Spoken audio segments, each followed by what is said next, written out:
Hello and good morning. My name's Michael Day and welcome back here to the Southwest Snooker Academy in Gloucester for the final day of the Parris Q's Champion of Champions 2019. If you were watching yesterday, you'll know this is the latest event on this season's World Disability Billiards and Snooker circuit. It's one of the most prestigious events on the calendar. It brings together champions on the tour over the last 12 months and the best performing players. We'll talk a little bit more about the format and the players involved as we go along on the stream today, but we'll concentrate on the first stream match we've got here, and it's a match from our Groups 4-5 event with players who have ambulant issues, and it's between William Thomson of Scotland and England's Daniel Blunn, two of the most successful players on the WDBS circuit, and two players who have quite a bit of rivalry over the last 18 months or so. This is a winner-takes-all match. The players are playing in a round-robin format. The other players in this four-person group are Mickey Chambers and David Church. They're playing on one of the outside tables. Mickey Chambers has already won his opening two matches, so he has qualified for the final later on this afternoon. And whoever wins this game this morning will play him in the final.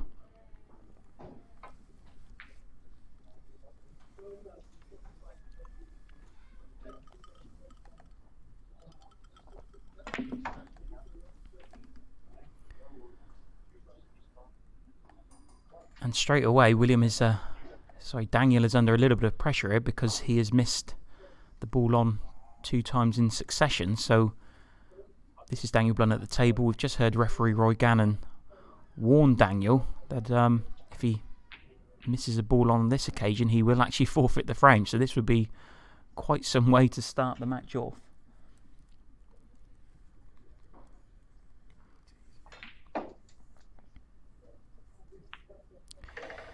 Yes, and as you see, he played that a lot more full ball than initially played. He was trying to come off it thin. That would have been an absolute disastrous start for Daniel, should he have forfeited the first frame. This is a best-of-5 encounter. As I mentioned, both of these players are very successful on the WDBS circuit. Daniel has 10 titles to his name, and he was one of the first winners in the very first event that the WDBS held, actually at this venue back in 2015. But William Thomson is no stranger to picking up titles himself. He's also won 3 major titles on the tour.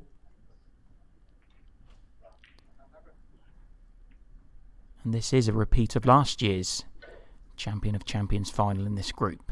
So, two players who know each other extremely well.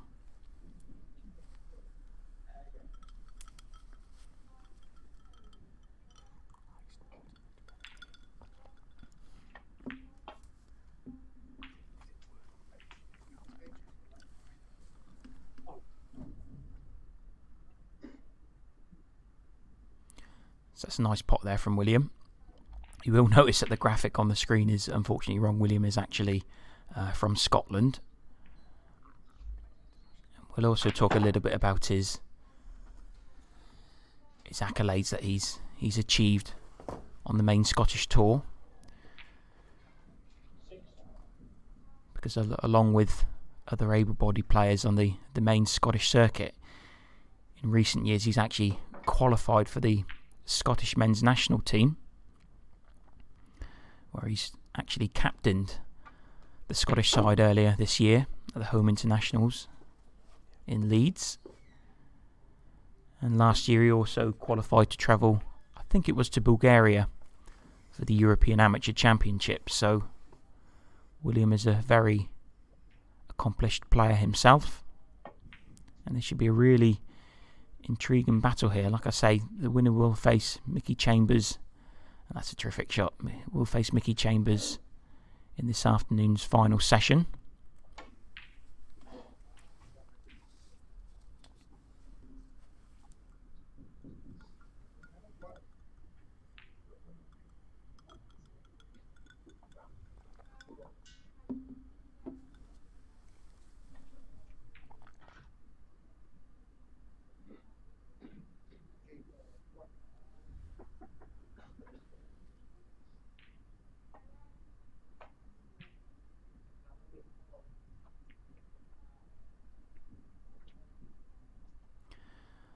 That's not gone according to plan for Daniel.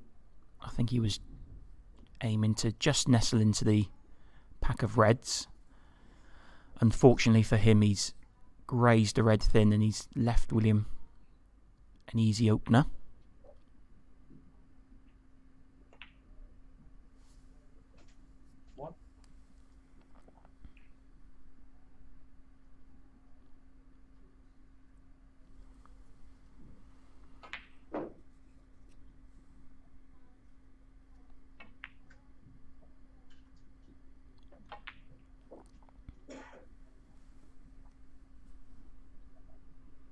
So collectively, everybody is playing for the Nick Oliver Trophy, a trophy named in honour of Nick, who was a very well-known character on the Q Sports scene for many years.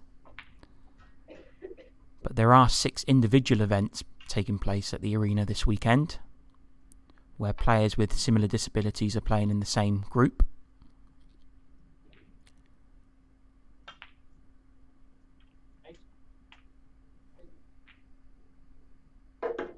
And if you want to learn a little bit more about the draw and the players involved in this weekend's events, you can head over to the new WPBSA Tournament Manager system. It's called snookerscores.net, where you can see all the latest scores, yesterday's results and group standings. You can also have a look to see the players' profiles and tournament records. You can see what events they've won and what they've done well in.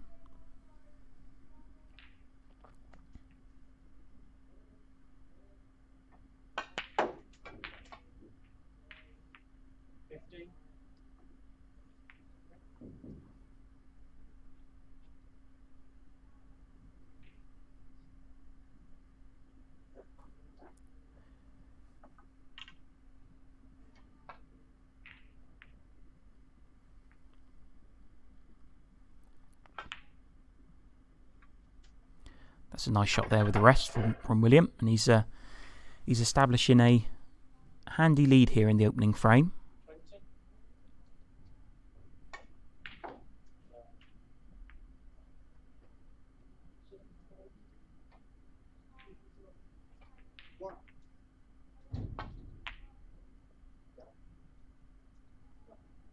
Thomson.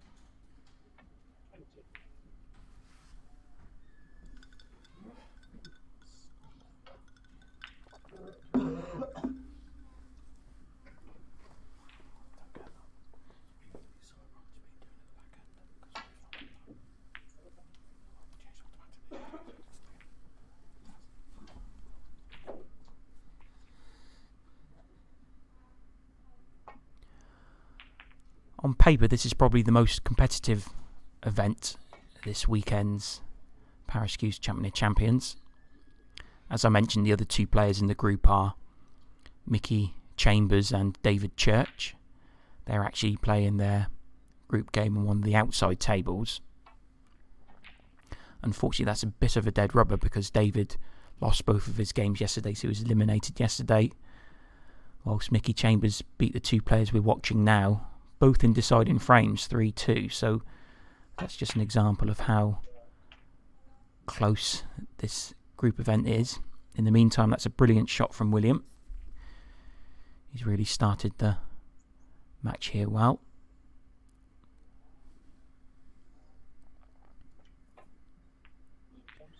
And he's continuing to put the brakes on with the snooker behind the yellow. Would have liked it to have been a little bit tighter to the yellow there, but I think he's blocked off all the reds.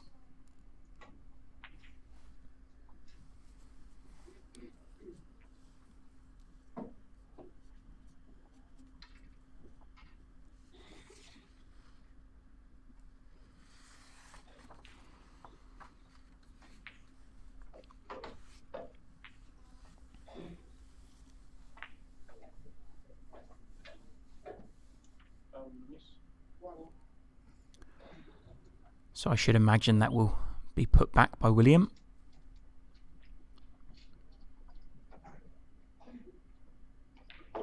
We are, of course, playing at the South West Snooker Academy here in Gloucester. It's a venue very well known for snooker, fantastic conditions. The tables are of professional standard, a real test, a real challenge for the players here this weekend, but I know it's a challenge that they've all relished.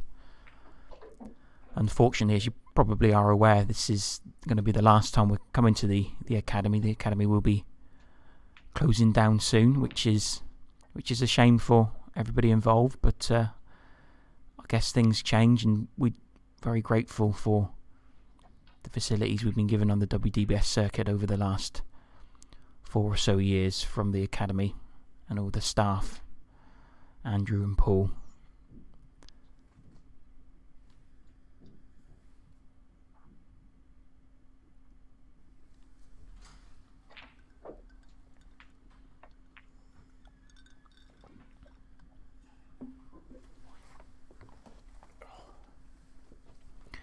Again, that's a good length of cue ball from William.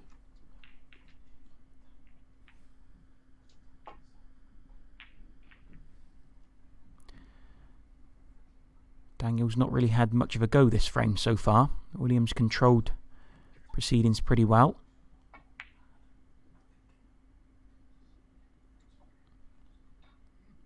One of the unique features you can see on the scoreboard is the player's average shot time. I expect those to both go down throughout the match.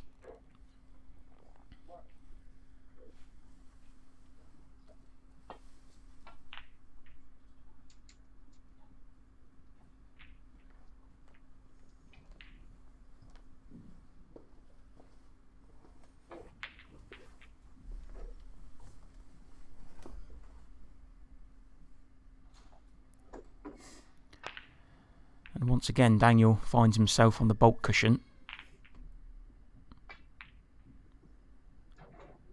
And that's a pretty good reply. He has pushed the red over the corner pocket, but William doesn't have access to this, I don't believe. So in fact, William's in a spot of bother himself here.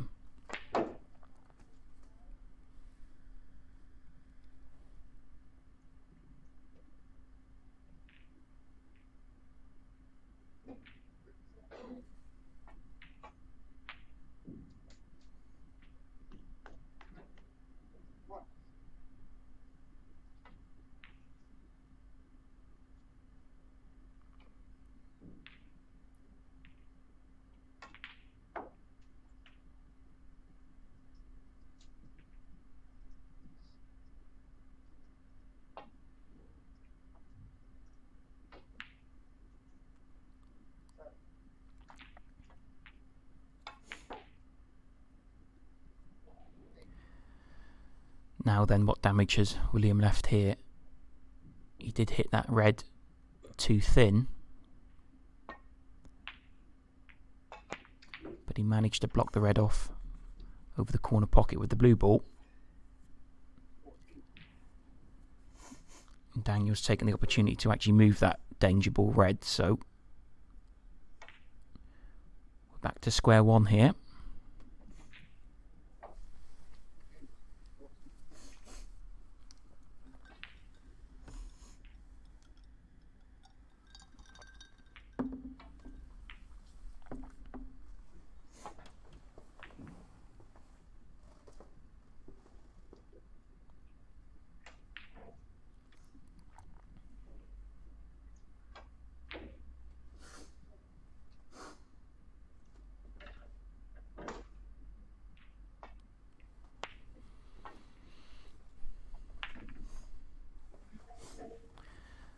Now then, that's gone horribly wrong for Daniel.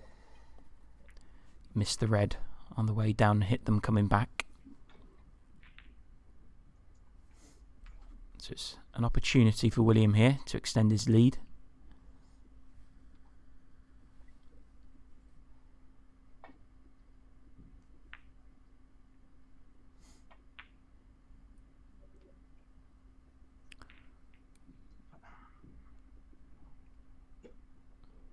I'm not sure if he had a bad contact there. Either way, it's a bit of a let off for Daniel. And a chance to get going himself.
That's a nice opener there from Daniel. Hopefully that will settle him down a little bit.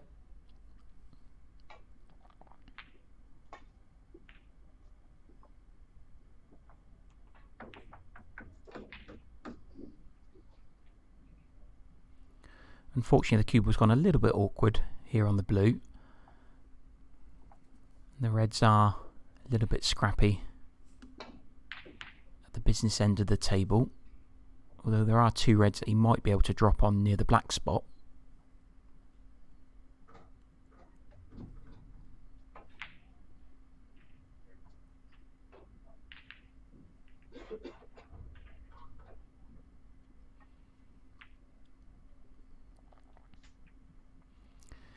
Yes, he played that very well. Cannoned into the pink to hold the cue ball.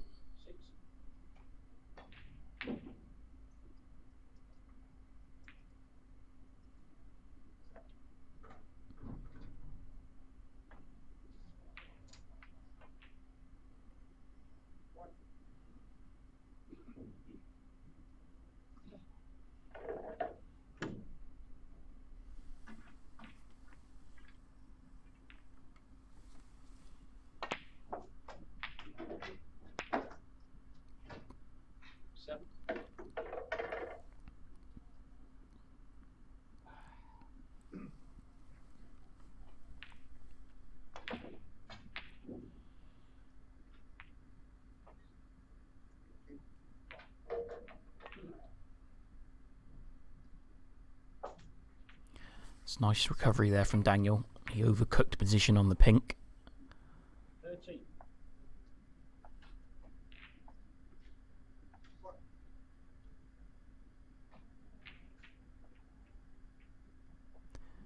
And hopefully this little exchange will settle him in.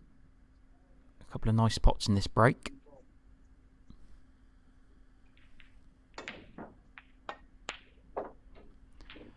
And there's another one. 14. So the break continues. Moves on to 14.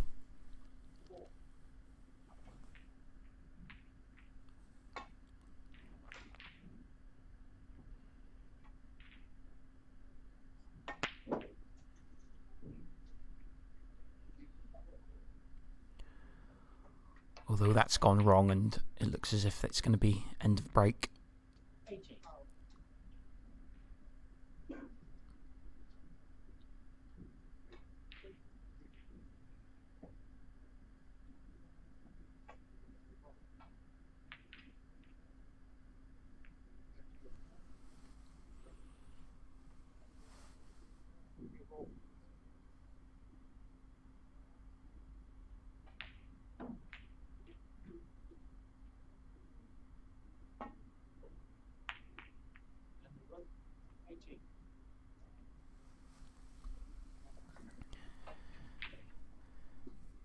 was a nice effort of 18 there from Daniel, although he won't be too pleased with how the break ended. And he has left William a sniff at this red, although as we saw yesterday, these shots have to be struck very well, and William did that with that visit. Very unforgiving pockets.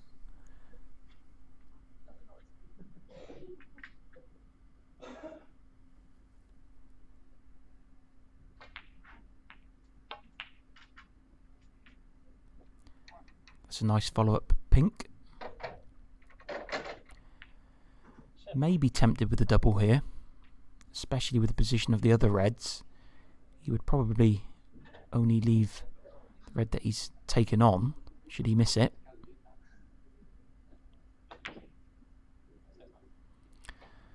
No, he hit that far too narrow. He would have been on the black, but because he's hit the double so badly, he's actually left the red on. So that was the danger about going for the double.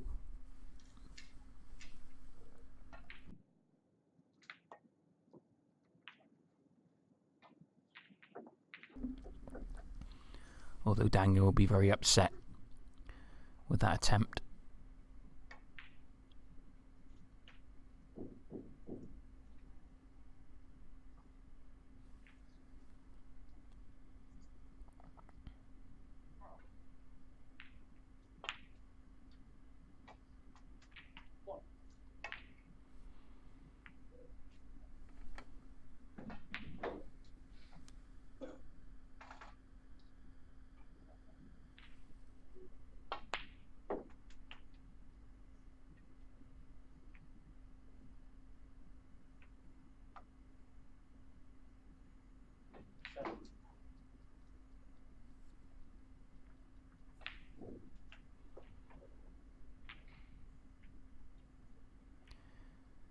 I think Williams just checking the scoreboard there. He is 34 points in front. Still 59 available though, so a few more pots required.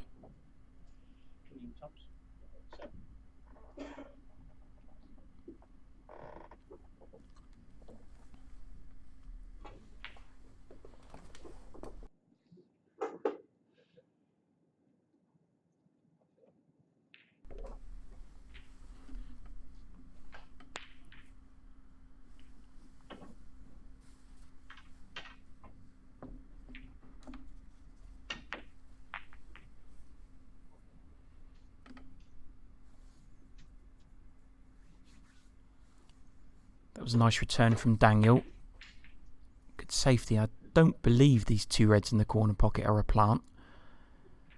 It was obviously in his advantage to try and get the reds off the cushion and into the open.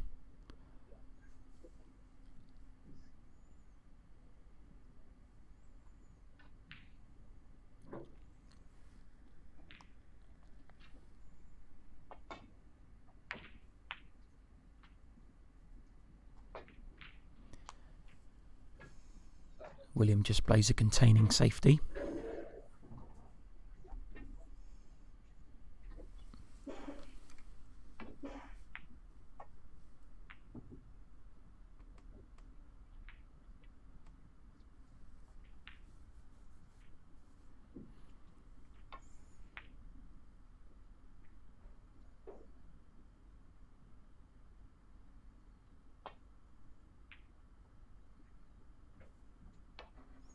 It's a bit hard to tell from this camera angle whether or not the two reds over the corner pocket could be made into a plant. It depends on the distance between the two reds.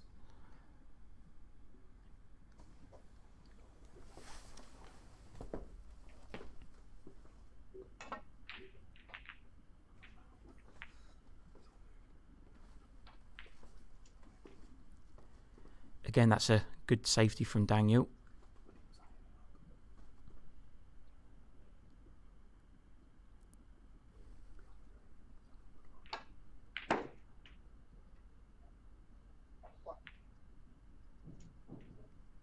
He's in a bit of danger here, William is.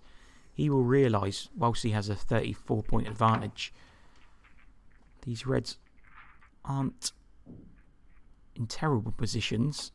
They are towards a sort of black and pink area. Now that's a fantastic shot. Played it cushion first. It's probably as good as he could have wished for. Although I guess we'll find out now whether or not these two reds could be made into a plant.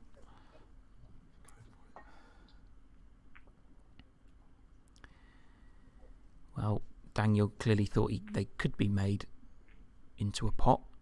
Unfortunately, that's not worked out though.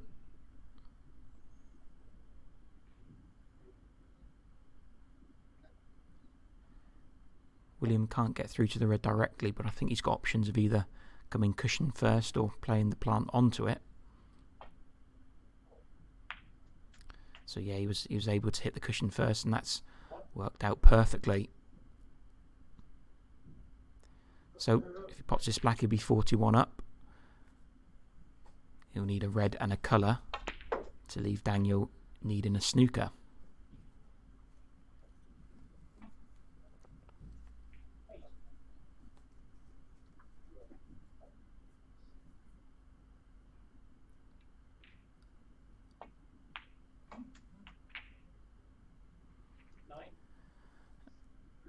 That's pretty good. So this black to put him 50 points in front with only 43 on.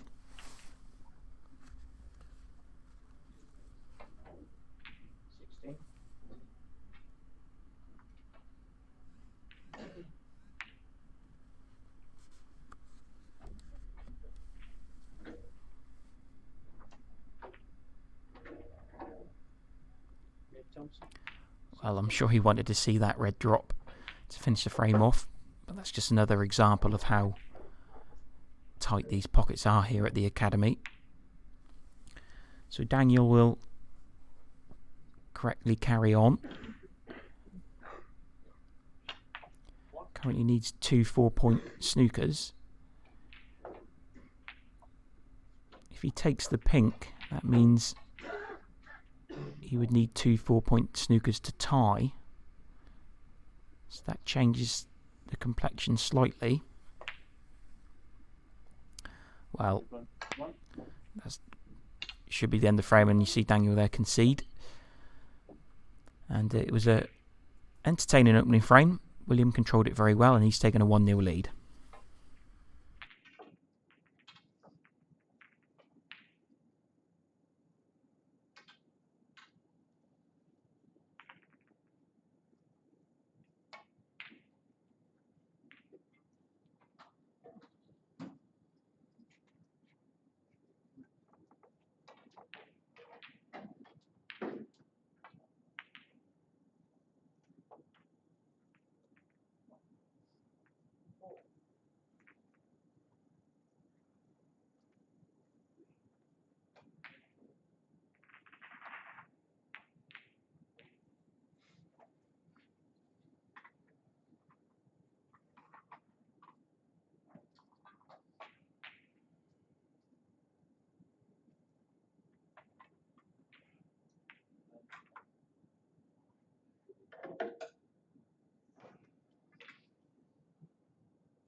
Daniel Blunn to right.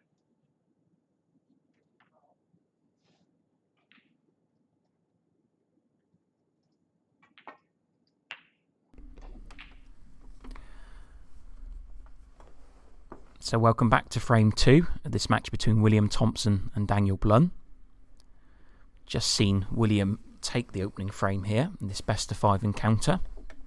He'll be very pleased with his performance in the opening frame. Potted well, good safety play, laid a couple of snookers. Daniel didn't play too badly himself, he just never really got the opportunity to score. I'll just remind you the winner of this match. It's a winner-take-all affair. The winner will qualify for this afternoon's final against Mickey Chambers, who currently tops the group after winning both of his opening games.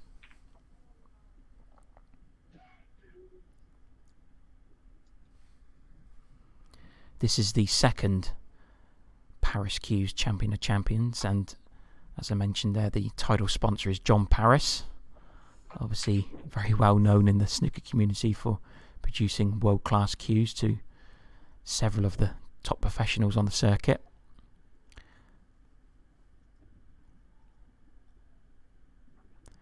We're very thankful for his support and sponsorship of this great event. The same goes to FizThinks 360, who are the main sponsors this season on the WDBS circuit for the 2019-2020 campaign.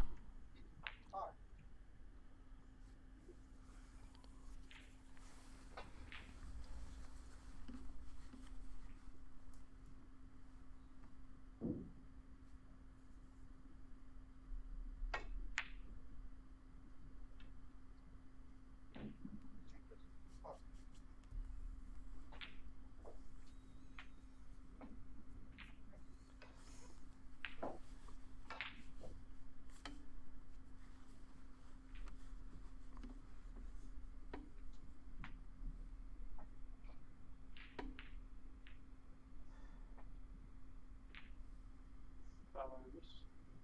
4. Thomson.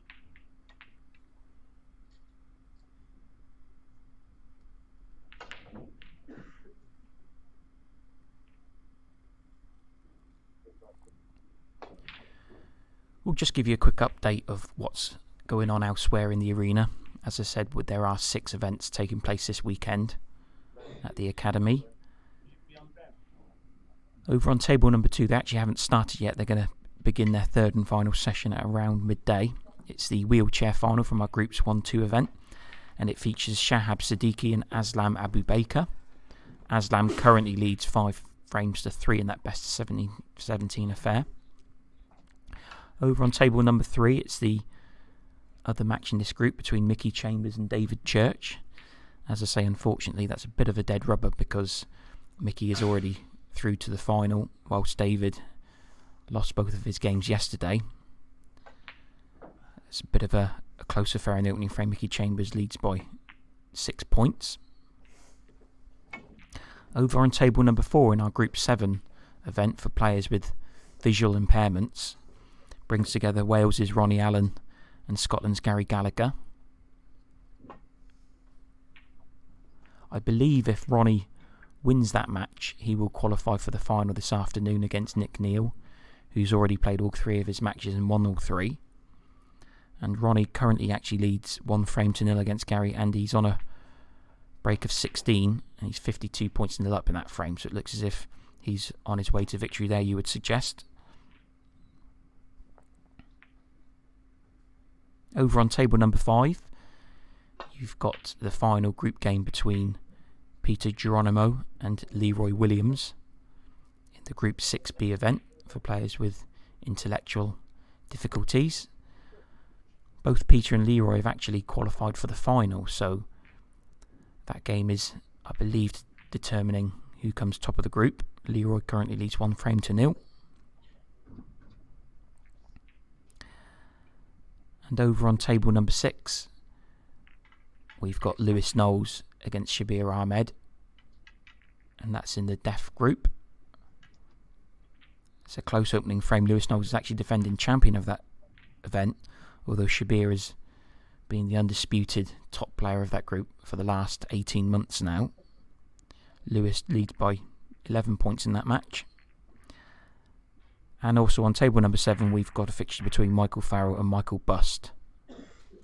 That's a best of 5 affair in our Group's 6A match. So, as you can see, there's lots of action going on in the arena today. And if you want to keep abreast of all the latest scores, head over to snookerscores.net, where you can see the results, fixtures, table standings, amongst other things.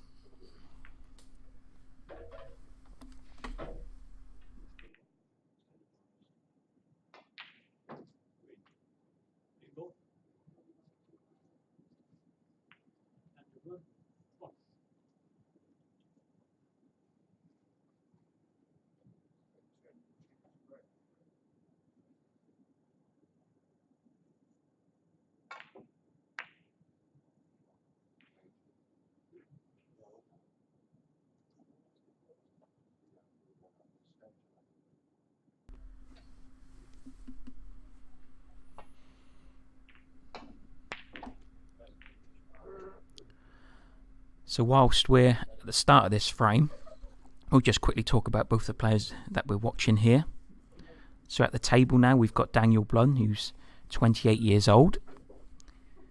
He plays his snooker at the Tamworth Sports Bar, and he also plays at the Ashby Ivanhoe Social Club, whom he plays for in the Burton Local Snooker League.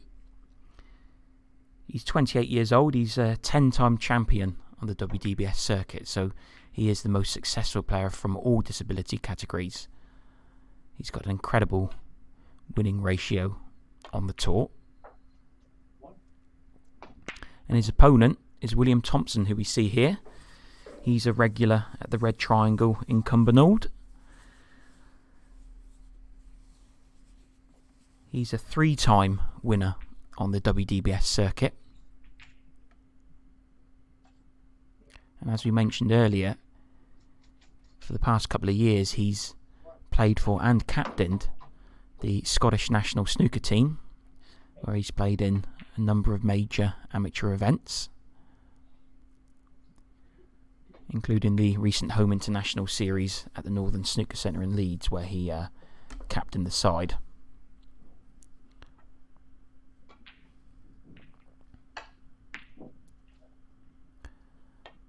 I think both players are quite friendly with several professionals in their sort of area. I know Daniel is a big fan of David Gilbert, this year's World Championship semi-finalist, and I understand when Daniel played at the Crucible Theatre a few weeks ago for the Disability Tour Championship, Dave Gilbert actually was in the crowd watching him, so that was obviously a very special occasion for Daniel. In the meantime there, he smashes in a red into the middle pocket. That should make him feel a little bit better.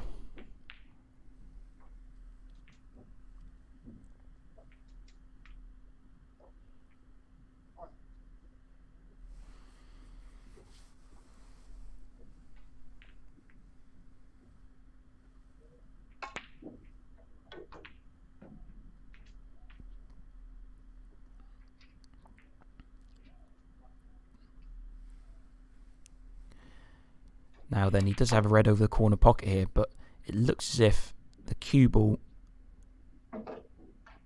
may be colliding into the red adjacent to it on the cushion. So it'll be interesting to see here if he can maintain position on the black. He's got a double kiss off that red. So this black is a possibility. It's a bit of a thin cut though, so I guess it depends how brave Daniel's feeling. But he's come round to look at the potting angle.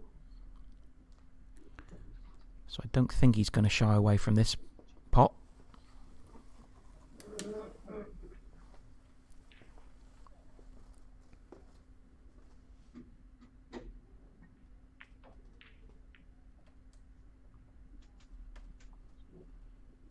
And that's nicely done. 14. I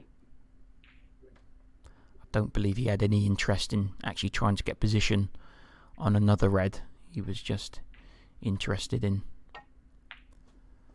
collecting another 7 points. Blunn, 14. 1.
Well, that's a terrific shot there from William.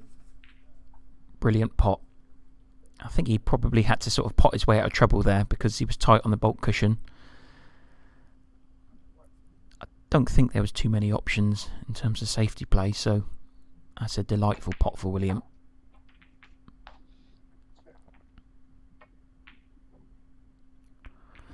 But unfortunately for him, frustratingly, he's missed the black. So he hands the advantage straight back to Daniel. Not quite sure what the players and referee are looking at there. There is a scoreboard in the arena, so perhaps there's a malfunction with the technology.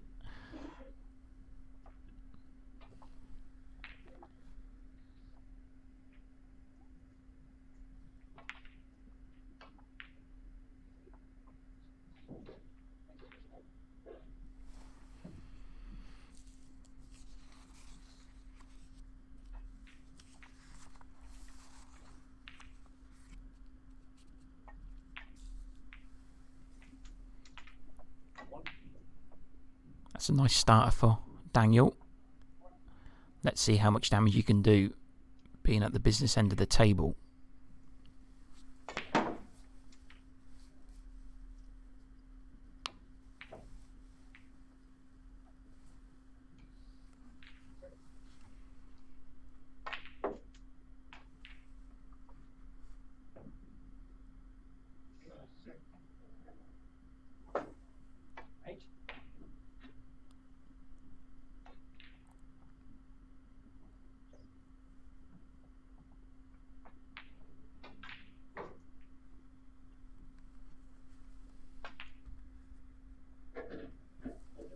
Well, he won't be too happy with that effort.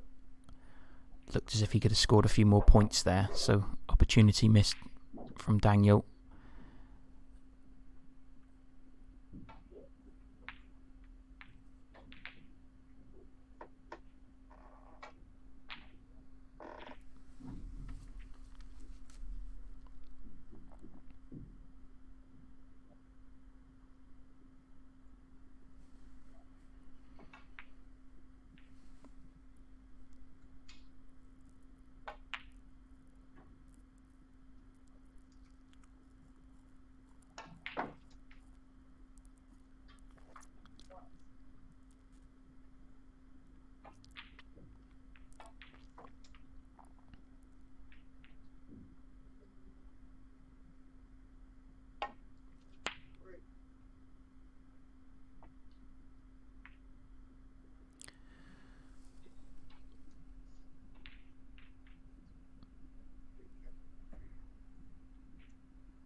That's not too bad. He would have been a bit anxious to see where the red was going to go once he missed it.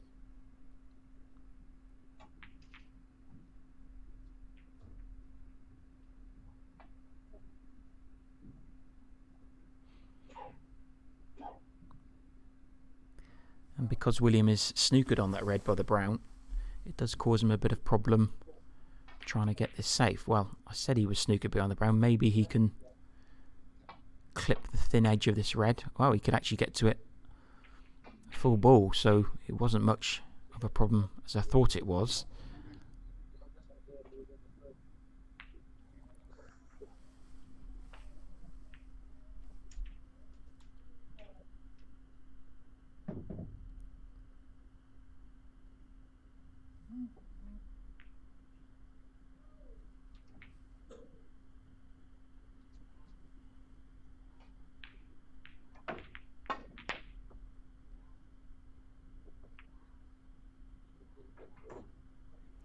That may have looked a little bit reckless, but that was a good shot. Daniel was trying to screw the cue ball back off that red into baulk, and that's a pretty good effort. And the main objective is to obviously get the object ball safe. So he's not handed William a straightforward opportunity here.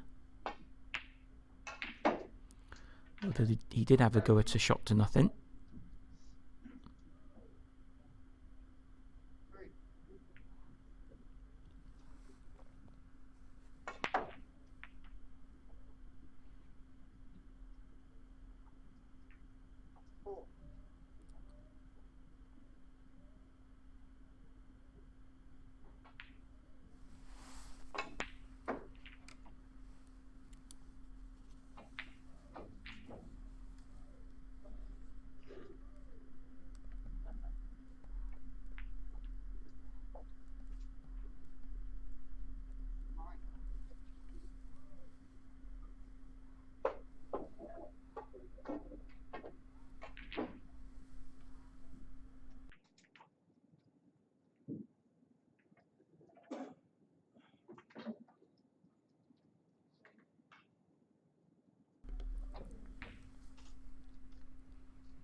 a good effort with the rest.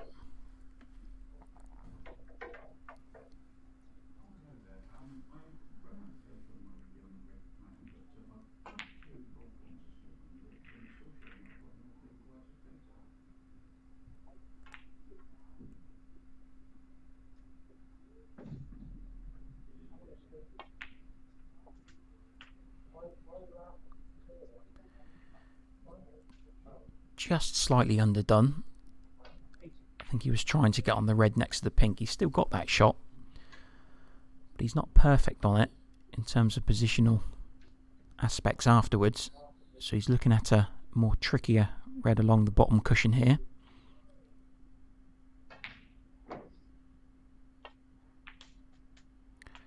And that's a nice pot, especially on these tables. We saw several balls yesterday not accepted by these pockets.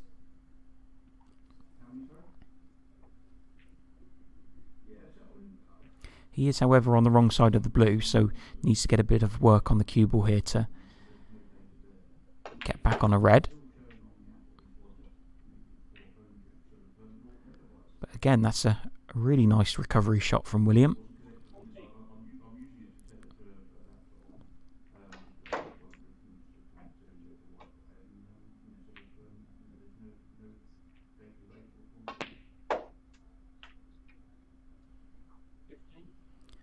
And again, another nice shot there. He's got options here, either the pink or black. I should imagine he'll take the pink. He probably will require the extended rest though.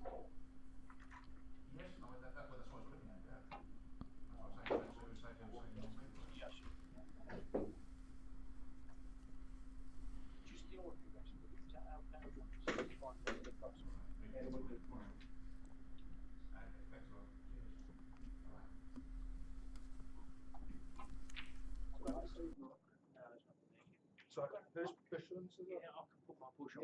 Yeah.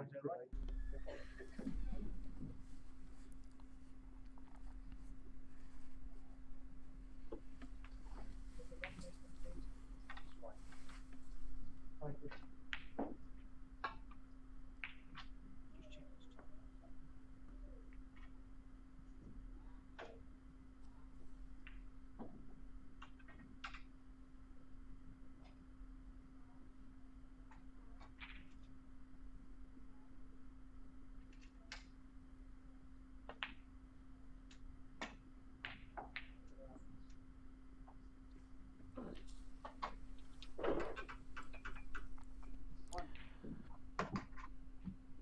I can only presume he didn't have a great angle on that pink. He couldn't screw back across the face of the red to play the red into the same pocket. So it could be end of break here. I don't believe the red goes into the middle pocket.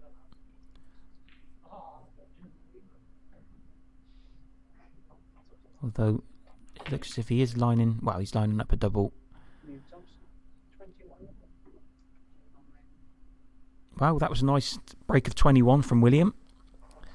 That puts him back in the lead here in this second frame. Of course, if he takes his frame, he will be a strong favourite. And he'll just be one frame away from qualifying for this afternoon's final against Mickey Chambers.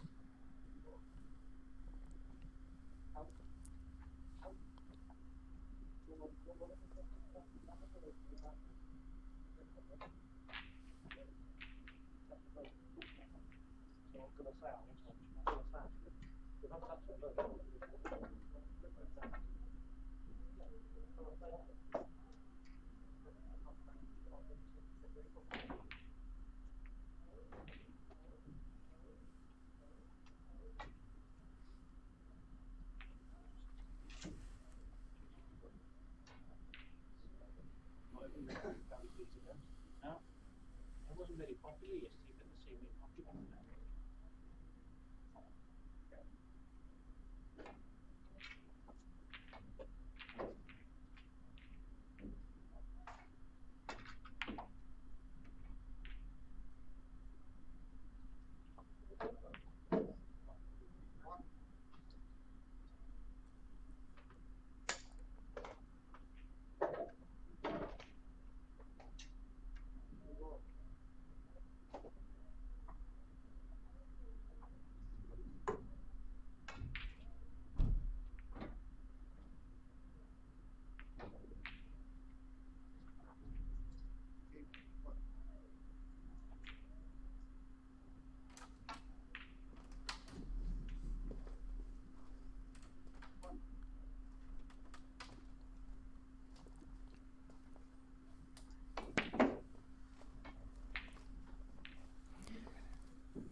So this frame's got a little bit awkward with two reds at the top end of the table, the bulk end.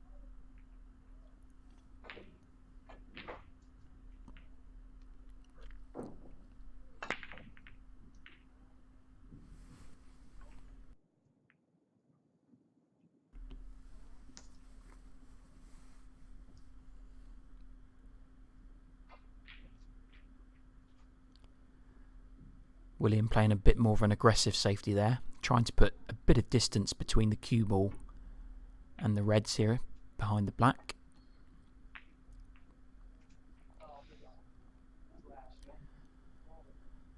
That's a nice response from Daniel though.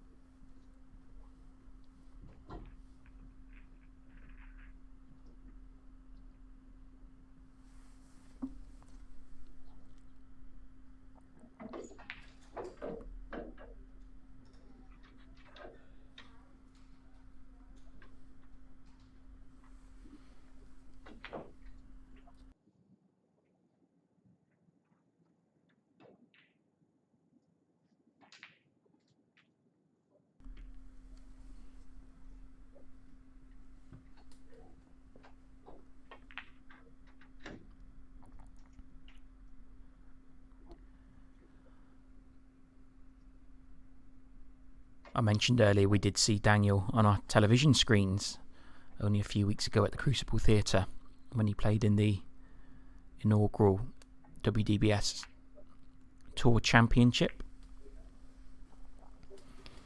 He actually played Mickey Chambers in the semi-finals of that event. He won on a black ball respot before losing to Shabir Ahmed in the final.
So just a little bit of cat and mouse here at the minute. I'm sure this will be resolved fairly soon.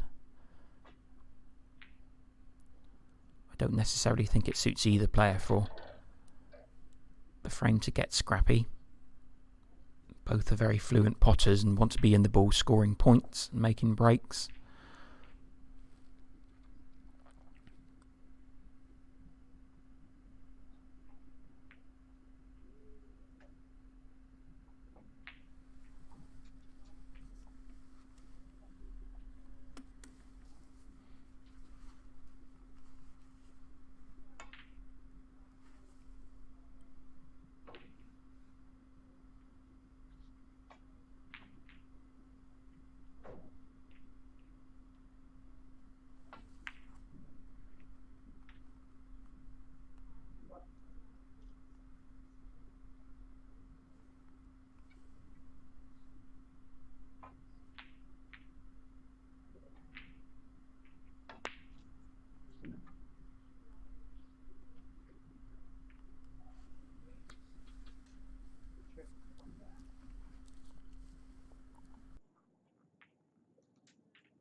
think William's just looking to put the cue ball back on the side cushion where he previously put it.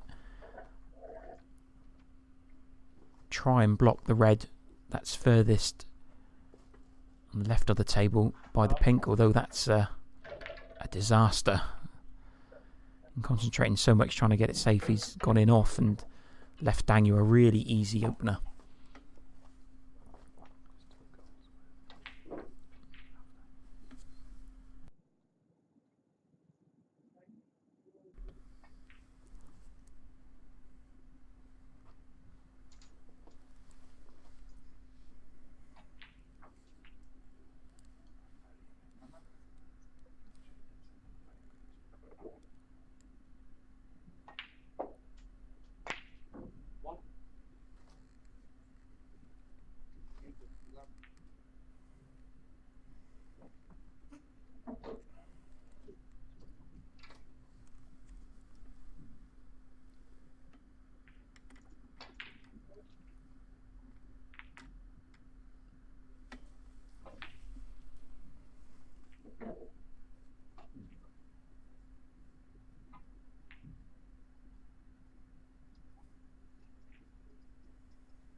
Wow, that's an unexpected miss from Daniel. Although that is always possible on the middle pockets here at the academy. So William would be very relieved that his costly error wasn't too costly, and now he's got an opportunity to score a few points himself.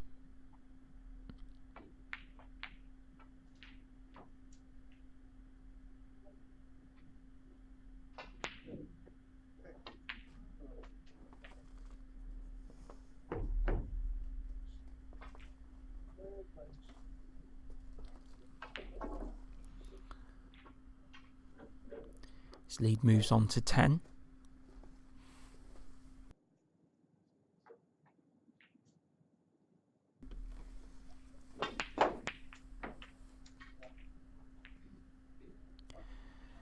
Certainly didn't want the cannon off the black.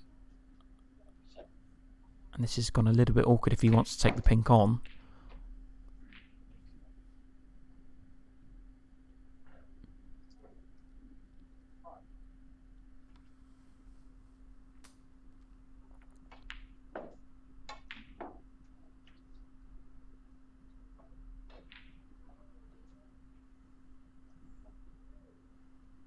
So it looks as if he's sizing up this long blue to the yellow pocket. Might just be taking the additional 5 points. Lovely pot.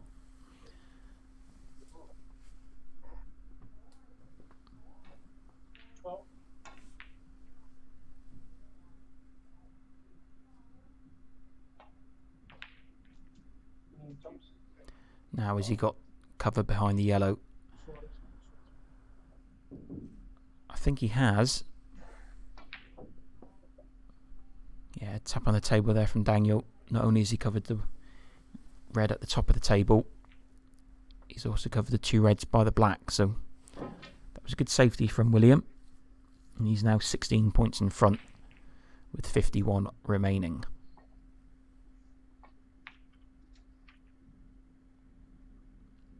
Well, as it happens, Daniel could just clip the edge of one of those 2 reds. And he's a little bit unfortunate for the cue ball to land where it has. I mean, by no means is this an easy red, but it is an opportunity for William. No, it did look wide, didn't it, as soon as he hit it.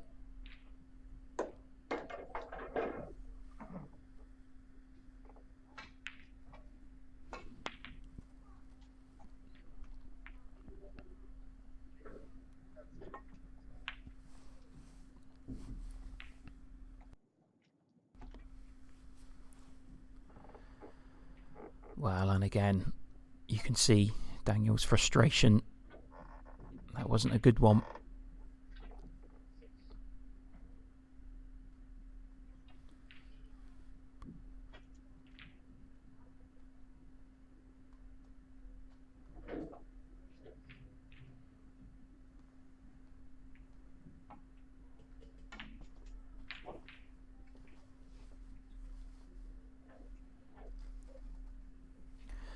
William was quite limited there with what he could do with the cue ball, with it being so close to the side cushion. So this is a very tricky pink. But he's played that really well. Stun run through there on the red. That's a fantastic effort.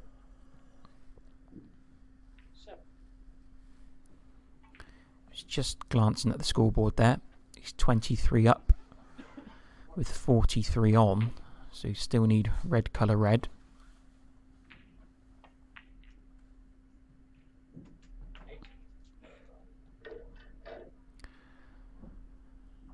Well, he really can put Daniel in a lot of trouble here. Possibly put a colour safe as well as a bit of insurance.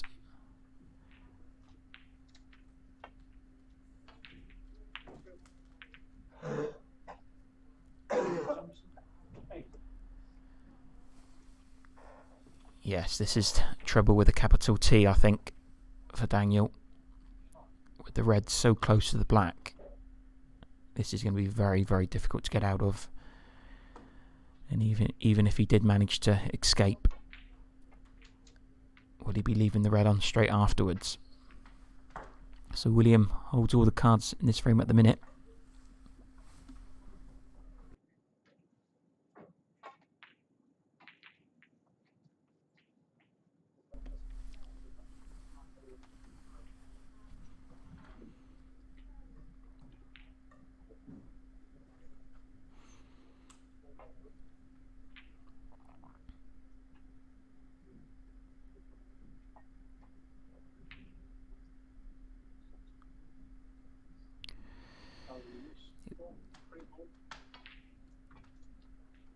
Now, yes, the referee has called a foul and miss. I mean, it was a good effort, but he's got such little room for error here, Daniel has. He can only hit the very thin edge of the red.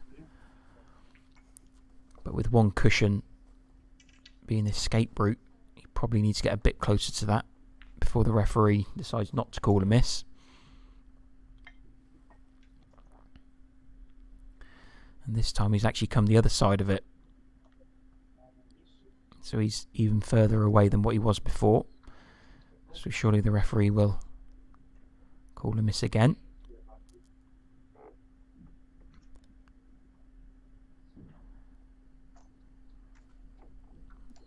And not surprisingly, Williams asked for the cue ball to go back again.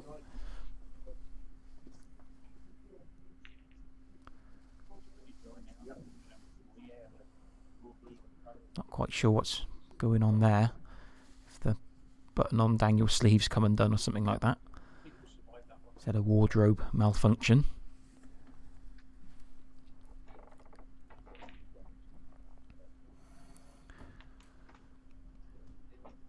So now he realises he's 32 points down with only the red left. So if he doesn't get out of this snooker, he'll be needing snookers himself.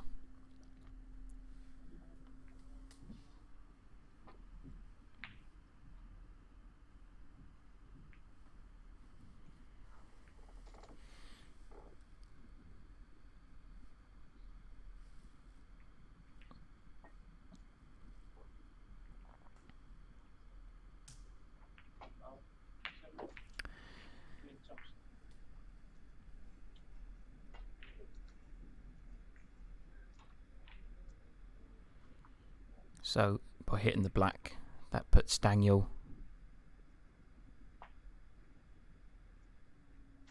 Well, Daniel did require snookers, but William has played a self-inflicted shot there and gone straight in off. So that'd be very frustrating for him.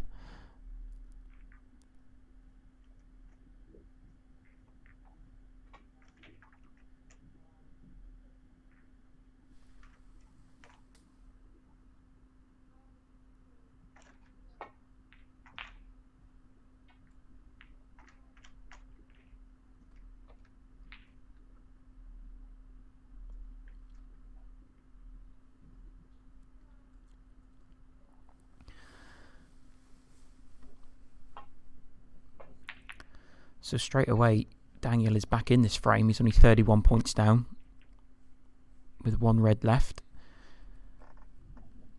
So he could actually take this red with brown, blue, pink or black. So he's got a few options if he does get an opportunity to pot the red, although that's gone very wrong.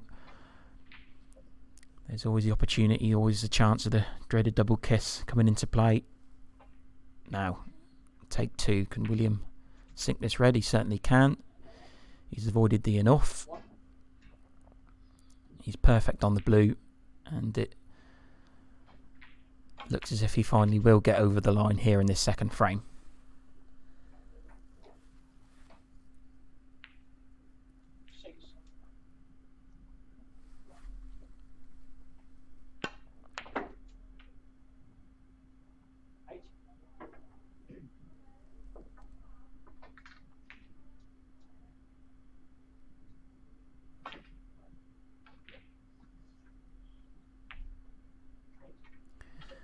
So Daniel concedes.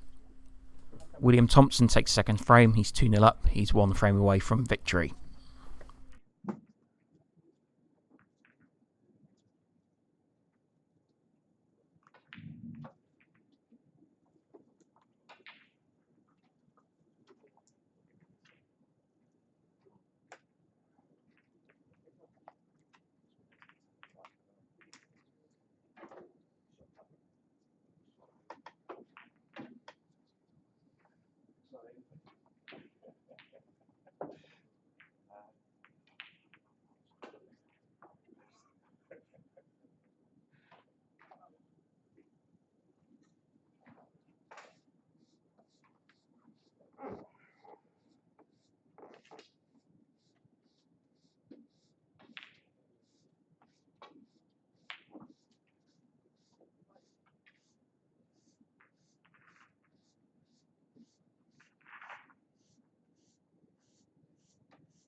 Sorted anyway.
Folks don't even know good.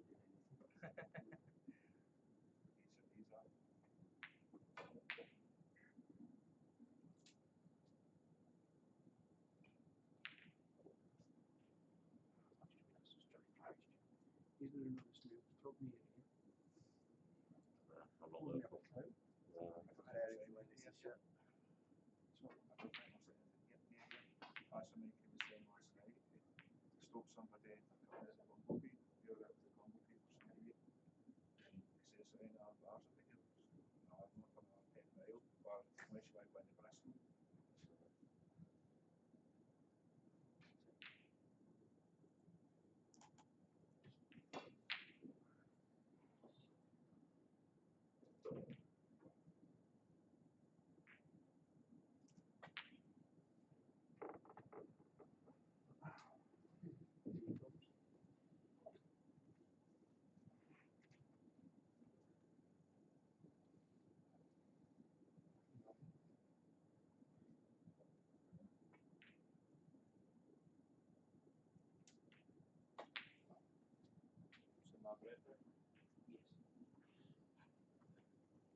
William Thomson to break.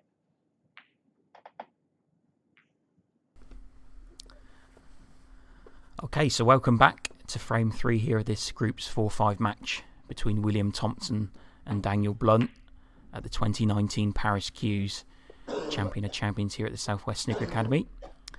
I'm delighted to be joined this frame on commentary with Christopher Goldsworthy, who's been a player this weekend in our Group 6B event here at the Academy. Unfortunately, the tournament's over for Christopher, but I'm delighted to have him in the commentary box here. Christopher, how have you enjoyed your weekend here at the Academy? I've had a good time. I've had a good time. I was invited last minute, so I was chuffed to know that I was taking part in this tournament, and I just wanted to have a shot and see how far I went. I won 2 frames overall, but I'm happy with just winning a few frames. Yeah, well, we saw you on the live stream last night against Leroy. It was a really good match. You kept it competitive. It was really, a lot of the frames were quite close. How did you find the conditions at the Academy? Because obviously we know these are professional tables and the cloths are quick and the pockets are quite tight. Was that a challenge that you really liked? I wasn't. You couldn't really make a lot of big breaks in general on these tables, and so I just had to play a lot of safety and just rely on my opponent making mistakes so that I can try and catch in. But overall, the tournament tables are very tough to play on. Mm-hmm. Well, we've seen it quite a lot this weekend on the live stream. People have played pots into the middle pocket or down the cushion. They think it's in. On a club table, it probably usually would go in, but unfortunately, it just spits it out. So I think that's been an issue for all the players. So just tell us a little bit about your game, Christopher. You only started playing in WDBS events this year. I think you played your first event in Jesters at Swindon, the Southern Classic in March. You actually got to the final of that event where you played Leroy in the final, lost 6-4. So you've done really well to obviously get in this. How have you enjoyed your time on the WDBS circuit so far? I'm having a good time. I'm playing different players, enjoying the game. I'm just getting a lot of good experience out of it, and I just want to keep building up on that. That's fantastic. And how did you get involved with snooker? Is snooker your favourite sport, or are you involved with any other aspects of sport? I like the sport because it's more the individual basis. Because when I was doing a lot of sports at schools, it's all team-based activities, and this wasn't my thing. So when it came to individual stuff, snooker was one of them, and I enjoyed it a lot. So I stuck with that. And in terms of snooker back home, where you live, how often do you sort of play or practice? Do you play in any competitions or leagues, or do you get any coaching from anybody? Well, I just started doing some coaching with a guy named Gavin York, so I'm gonna start that up. And I'm also doing I usually practice a few times a week, and I'm also in a snooker league that's on the Mondays, starting in a few weeks' time. And that's going to last for I want to say 6 months, and it's usually a winter league type thing. That's fantastic. We're delighted to have you. You've been a real fantastic addition to the WDBS circuit, certainly over the last couple of months. So that's fantastic news. So just have a quick look at the match we've got on stream here between William and Daniel. Do you obviously William and Daniel are obviously in a different group to what you play in. Do you know much about William and Daniel? Have you seen them play much before at venues? Not on William, to be honest, but I have heard a lot about Daniel. Did he get to the semi-finals of the Welsh Open? He might have done this year. He's won the Welsh Open before as well. Yeah, I think he did get to the semi-finals of the Welsh Open, yeah. No, he didn't. Never mind. My mistake. Oh, right, maybe not. I think he had Lee Finbow in the quarters, and Lee Finbow won. Yeah. No, I think you're right. Yeah. My apologies. no, that's all right. For people at home, if they're not familiar, we have an annual event in the summer at Cwmbran, Reds in Cwmbran in Wales, which is the Welsh Open, which is a 6 Reds event, and that's open to players from all disability classifications. So Daniel is a former winner of that event. I think he won it back in 2017. And in recent years, we've had Daniel Lee, who's a wheelchair player. He won in 2018. And the most recent Welsh Open was won by Nick Neal, who plays in our visual impairments category. So anyway, in the meantime, this is a bit of do or die really for Daniel. He's 2-0 down. He's got to win the next 3 frames to take the match. Whoever wins this match qualifies for the final against Mickey Chambers a little bit later on this afternoon. You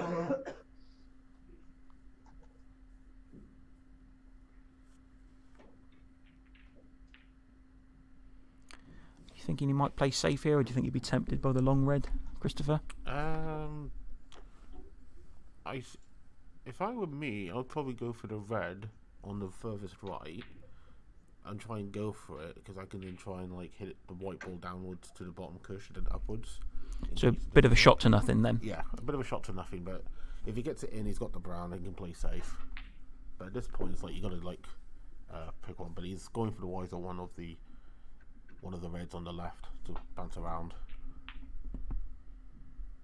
And that's nicely played. Good length of cue ball there from William. Yep.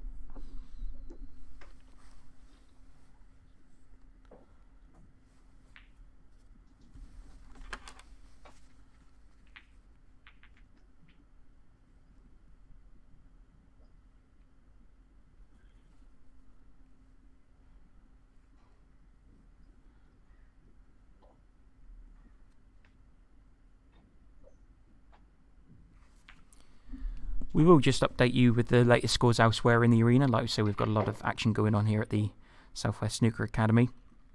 Over on table number 4 in the last match in our visually impaired group, Group 7. It's a match between Wales's Ronnie Allen and Scotland's Gary Gallagher. I believe if Ronnie wins that match, he actually qualifies for the final against Nick Neal later on this afternoon. And he's in a really good position at the minute. He's 3-0 up on Gary. Over on table number 5, it's the final of the Group 6B event, the event that Christopher was involved in this weekend.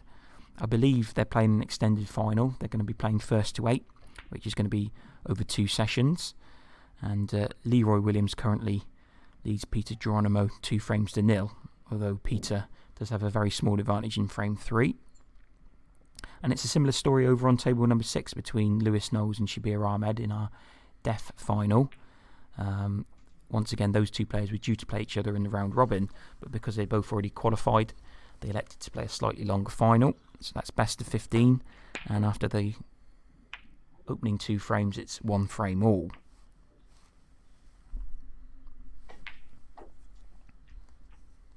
As I say, if you want to keep up to date with all the latest scores from the matches around the arena, please head over to our tournament manager system, which is www.snookerscores.net.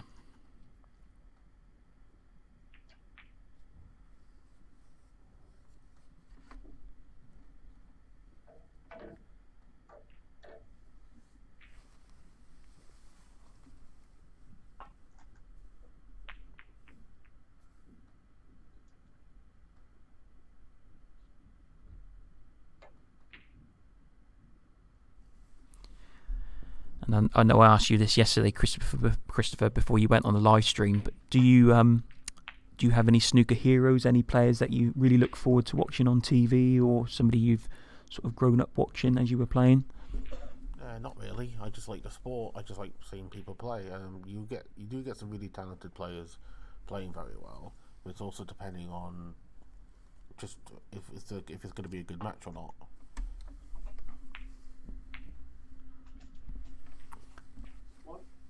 So in the meantime, that could be a very effective fluke there from William. You see him raise his hand in apology to Daniel, and he's also got the brown waiting over the corner pocket, and it looks as if he's got an ideal angle to bring the cue ball back down to the business end of the table.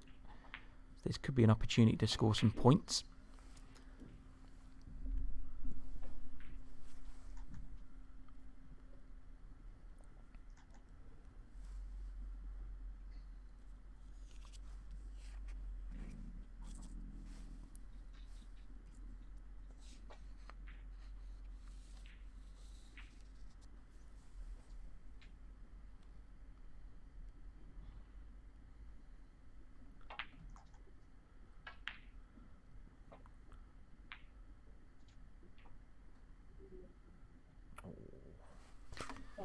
Well, that's gone wrong. Obviously, he didn't want to collide with the yellow.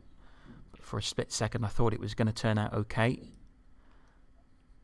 But Daniel will be very relieved to see that fluke William got.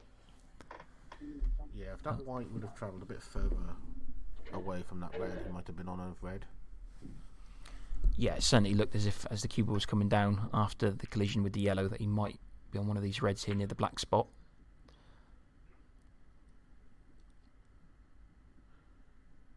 Oh, where's John Virgo when you need him? Yeah, there was a couple of anxious moments there for Daniel to see if the cue ball was heading into the pocket. In the end, it's a pretty good safety, good length of cue ball.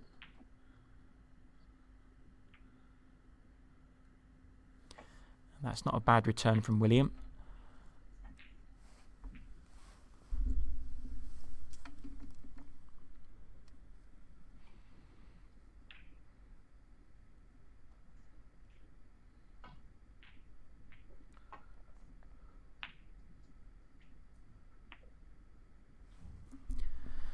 Now then, that's an error from Daniel Blunn.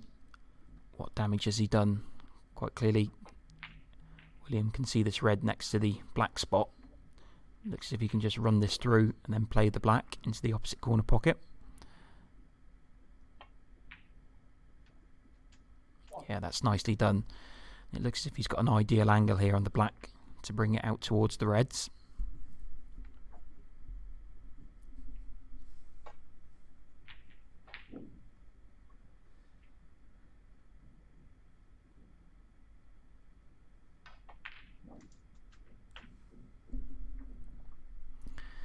We've talked about a little rivalry between William and Daniel. It is a friendly rivalry, but William will be conscious that Daniel beat him twice at this venue in the event last year.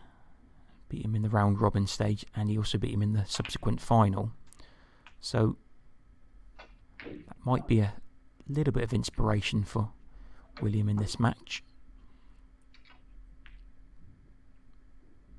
Just looks as if he's got a little bit straight on this blue, doesn't it, Christopher? I think he's got an angle, but it's not a big one. You might have to force it. And the problem, I think, on this table, if you force something, you might not hit it straight and it just bounces out. Yeah, we've seen several pots this weekend where players have had to play it with a degree of force, and the pocket just spits it out. You've got to be so accurate on these Zing Pi tables.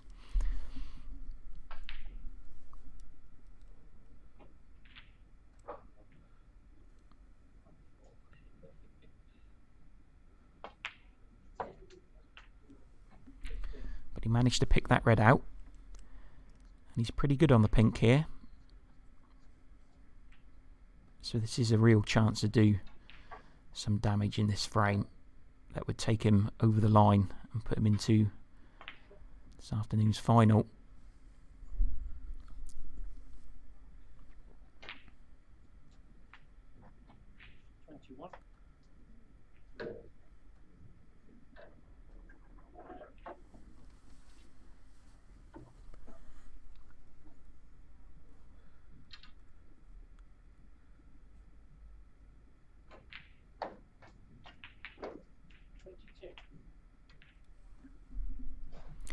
Little bit underdone.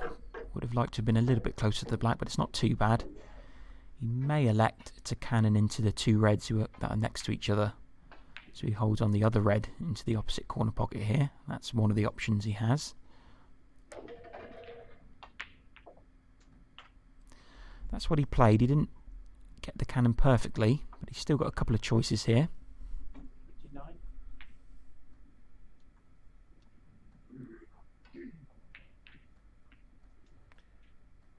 Looks like he might be playing up for the blue. Yeah, I don't think he can hold free the pink or black here. Oh, that's cost him. 29. Yeah, that would be disappointing. You see he's frustrated there. If he did pop the red and managed to get on the right side of the blue, he could have extended his lead, but nonetheless, it was a nice little small contribution from William, and it puts him 24 points ahead here in this third frame.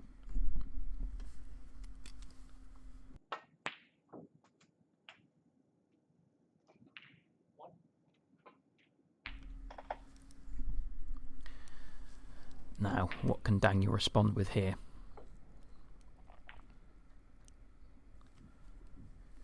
Do you think he'll take the blue on here? It's a bit of a tricky blue, isn't it? I mean, obviously, if he pots it, he's got opportunity to score points, but he knows if he misses it, he's put in. Right.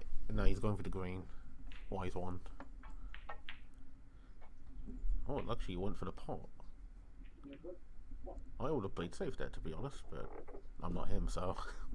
Yeah, I didn't think there was. Obviously, Daniel's at the table, so you see the balls better than what we can in here. But it looked as if the blue was possibly the better pot to afford sort of positional opportunities. But anyway, he's got away with it. Yeah, I was just going to say, if he would have played the green, he might have just wanted to play it safe so that it kept the white on the cushion instead of going for the pot.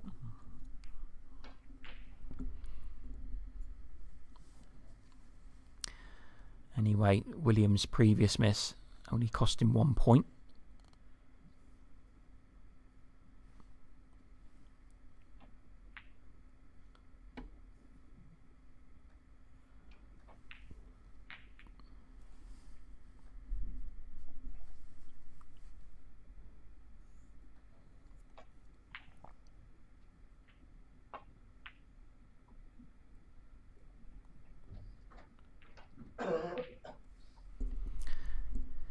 Again, that's a nice safety. Nice length of cue ball. Managed to avoid the double kiss on the red.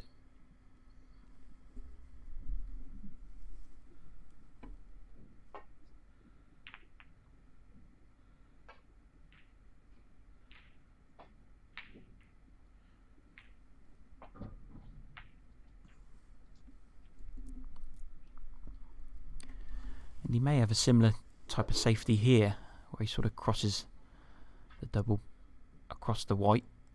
He just needs to make sure he avoids a double kiss. He's hit that a bit too hard on this occasion, but Well, the brown safe. It does. well, he'd be very happy with that outcome.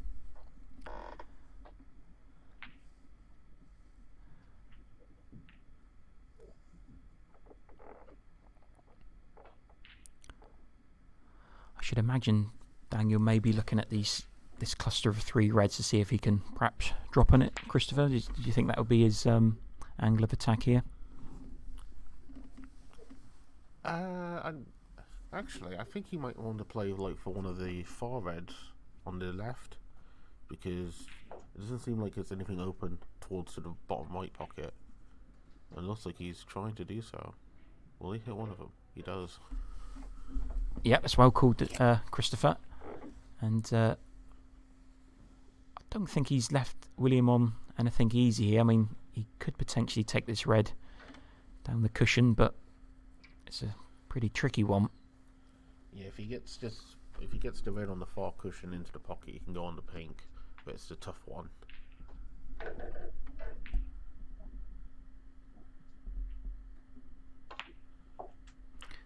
Well, that is a nice pot. That was a lot trickier than it looked, and he'll be delighted with the cannon on the yellow. It's kept him on the blue, although the cubal is attached to the cushion, so got to make sure he concentrates on this blue. Not quite sure of the availability of the top of those 3 reds, whether that will go into the pink pocket. I'm sure we'll find out now, though. Well, even if it did, he's just overhit it. Might still be able to get to the potting angle, though, if it does go. He's certainly looking at the angle, so he is going for this.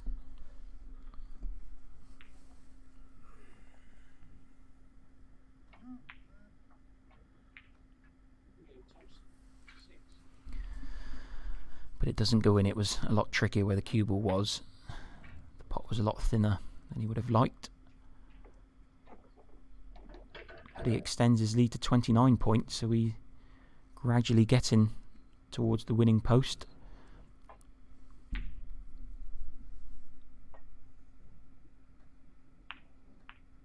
And again, it's just not happened for Daniel in this match. Daniel's the most successful player the WDBS has ever seen. He's won 10 major titles. Also played at the Crucible last month. But as with all snooker players, when it's not your day, things can go wrong. And the balls haven't really fallen right for him so far. He's still in this match, though, and there'll be no quitting Daniel. He'll certainly carry on to the end.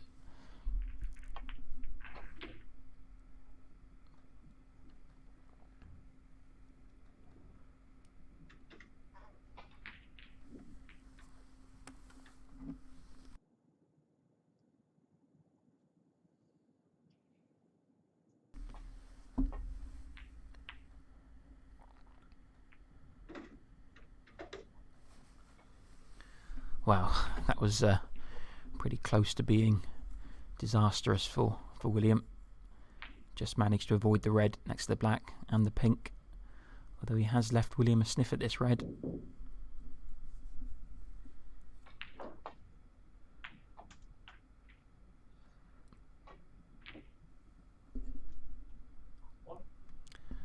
And that's another good pot there from the Scotsman.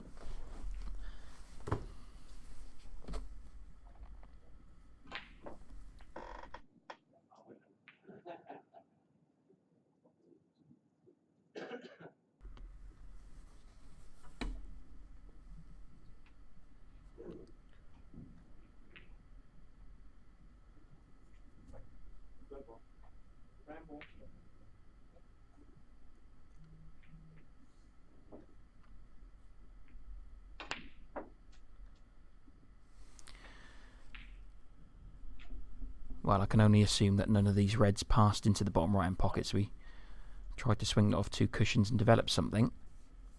Just avoided the reds, but it's not a catastrophe for William.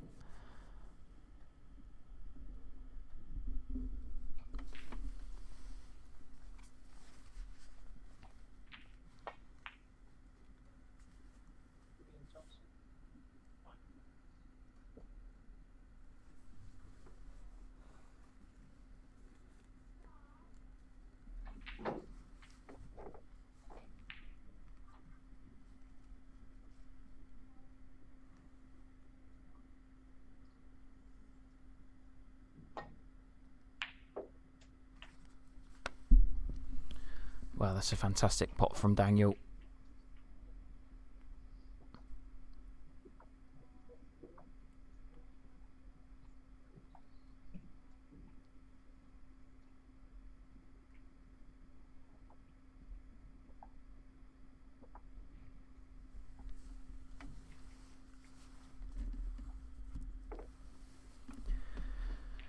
Now then, can he's come to have a look to see if one of these 2 reds goes into the corner pocket.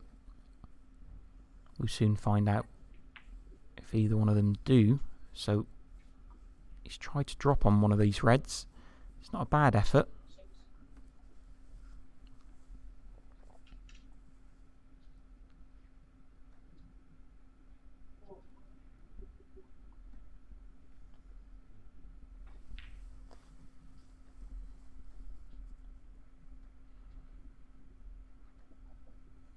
So is there any message you would like to give, Christopher, to any people who might be tuning into, been watching the stream this weekend or this afternoon, and they think that they might qualify for a WDBS event? What would you say to those people to encourage them to come to one of our events or open days? Just look on the website, check any classifications that you might think you would apply for, and just ring them up. And then one of the local open days that you're nearby, just pop down on an open day and just talk to people and see what you can do. Yes, that's really important. So for all of our events, all the tournaments that we hold about sort of 8 to 10 tournaments a year. We have open days on the Friday where players and groups and supporters of the WDBS can come along for free coaching. They can have a look to see what the organisation is about. So if you are unfamiliar with the WDBS staff and players, please get in touch with us as well. We are on social media, so we're on Facebook, Twitter. We also have a website where there's information about all the different groups and events that you could enter. And the website is www.wdbs.info.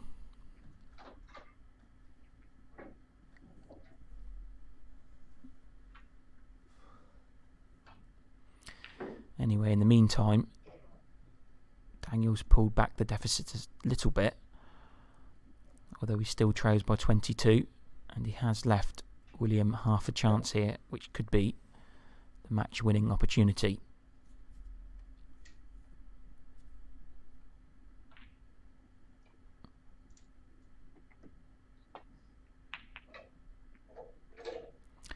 But it's not there, and actually he's turned over a chance here to Daniel.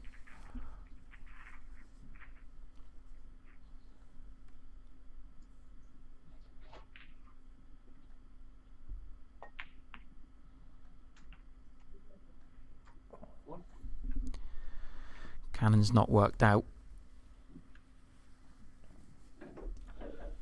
That wasn't the greatest of positional shots, to be honest.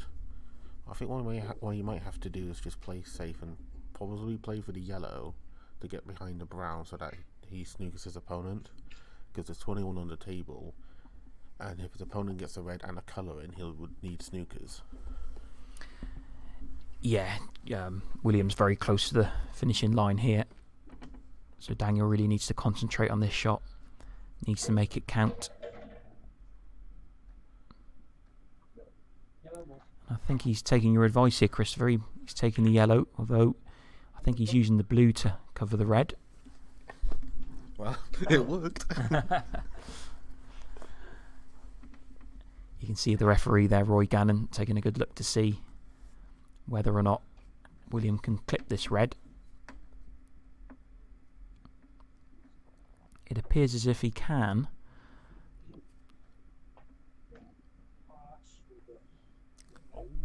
Well, he fouled as if he could. Now then, obviously that will be called a miss. Daniel's got a couple of options here. Well, he feels as if he wants to take the red on. That's a terrific shot. Unfortunately for him, though, I'm not too sure about the positional side of it.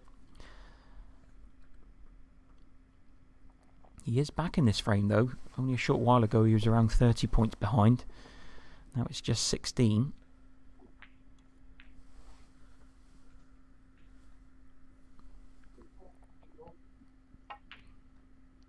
Smart shot. Yes, I think that was the correct shot there. He's also brought the pink into play.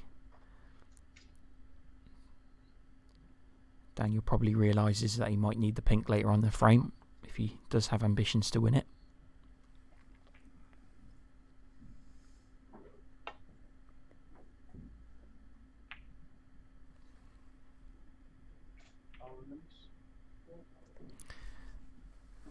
Now then, that'll surely be called a miss. I think it was a free ball as well, but that won't interest Daniel.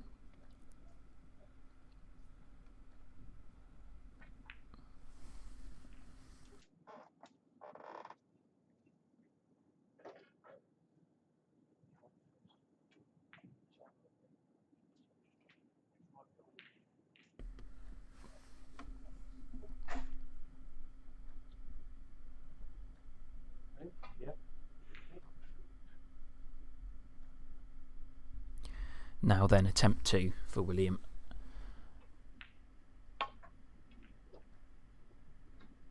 So on this occasion he actually comes the other side of the yellow.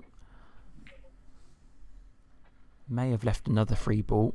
Not quite sure whether Daniel will entertain that though. I think from this angle it would be a free ball because he can't hit the left hand side of the yellow because the brown would be in the way, and he's putting it back.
Blunn. 3.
Thomson. 4.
Yeah.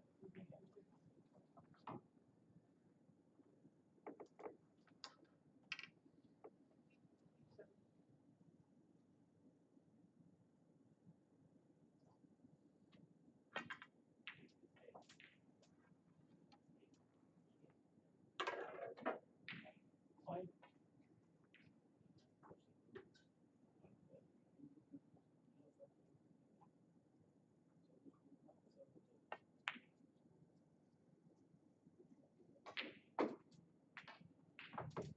Eleven. Match. Daniel. Sorry, that or just think it up.